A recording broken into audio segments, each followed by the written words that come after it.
My POCO F1 review went live a little while back and I really like this phone a lot. While I was talking about it with the guys, I kind of realized there are a few changes I'd really love to see whenever the F2 rolls out. And in this video, I'm gonna share them with you. These are realistic expectations, I'm not gonna say I want a pop-up camera. I'd like to see that. I'd like to see the phone priced at 15K, but that really can't happen. So these are realistic changes that I really feel POCO could implement if they choose to. Hey guys, Ash here from C4 Tech, card to a monthly giveaway. Links in the description right below. And while you're doing that, hit that bell icon, become part of a notification squad, and let us now get started.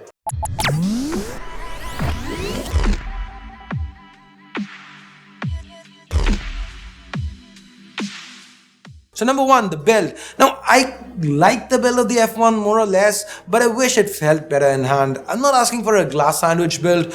Given the pricing that POCO aims for, that might not be an option. But what I would like to see is the return of a Mi 4 kind of build. Use the suction cup, swap that back, different materials like wood, jeans and so on. That would make it really interesting, let people customize stuff to their liking, and it shouldn't add to the costs either. It would actually help cut down costs, as POCO would be able to leverage the accessory sales to keep the pricing of the phone itself super aggressive. Now tell me, if the phone came with swappable backs and they sold them for like 500 rupees each, wouldn't you buy at least one or two? I sure would. Let me know. I mean, is this something that would interest you? And number two, a dedicated microSD slot. Now this is something Gemini from POCO said they really wanted to have on the F1 but had to cut last minute and go hybrid because of space constraints. I wish they could make it happen with the F2. Now India is Geo country, right? So many of us use a Geo SIM, but still a lot of us don't want to port our primary numbers to Geo or switch to just a Geo SIM, meaning a lot of us end up with two SIM cards.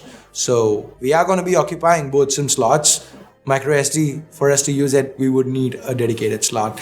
So if they could give that, that would be super cool. Number three, manual mode for video. Guys, this isn't really an expensive add-on. It should be easy enough for POCO to implement, and it would set the POCO F2 apart from a lot of other phones. Now, with the exception of a few brands, most brands do not offer manual video. Even OnePlus doesn't. I really wish POCO can implement this, and of course enable stuff like 4K 60 FPS that the hardware actually supports.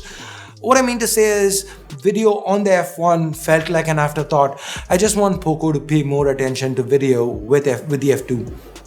Number four, the POCO phone F2 should launch under the Android One program. Now note how I said POCO phone and not POCO. In India they call the brand POCO, in Europe and other places they call the brand POCO phone.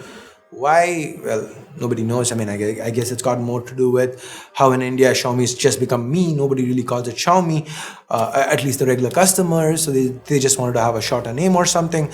Now, in a market like Europe, stock Android is valued a lot and could help POCO boost sales. A lot of people would love it if they sold a stock phone in India as well. Yes, I would love it. You would love it. A lot of us want to see it. But realistically, I don't see that happening. I feel that's an unrealistic ask because POCO phones, the POCO F1 at least, is priced a lot more aggressively in India.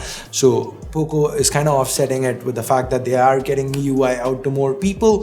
So I don't know if they would sell it with MIUI in India, but at least, the very least, if they can launch the POCO phone F2 under the Android One program, and we already get POCO's bootloader unlocks in 3 days now, so we would get an option to cross flash stock if we really want to. So that would be a very cool option. Number five, the final one, pricing. I wanted at 15K. Okay, no flash it. Okay, not realistic. We are sticking to realistic. So spend a little more time tuning, fine-tuning stuff. Issues like Widevine, which hasn't let the F1 stream HD content from services like Amazon Prime and Netflix. These kind of issues shouldn't exist. Similarly, the speaker issues. I understand the F1 is a Gen 1 product from POCO, and compared to other Gen 1 launches, it's gotten way fewer issues. Take the Essential phone, for example. I've not personally used it, but at launch it had some camera issues seemingly, and later they did fix it, but the initial bad press was enough to scare prospective consumers away, and the prices just kept dropping since demand was destroyed. So now to recap, a customizable build, dedicated microSD, better video support, Android One, at least partially, and better software quality control pre-launch. These are 5 major changes I'd love to see with the POCO F2. What about you? Is there anything else you'd like to see POCO improve? Let us know in the comments below. And with that, we get to the end of this video and it is time I bid you adieu. Hated it, loved it. Either way, subscribe, turn on notifications by clicking that bell icon.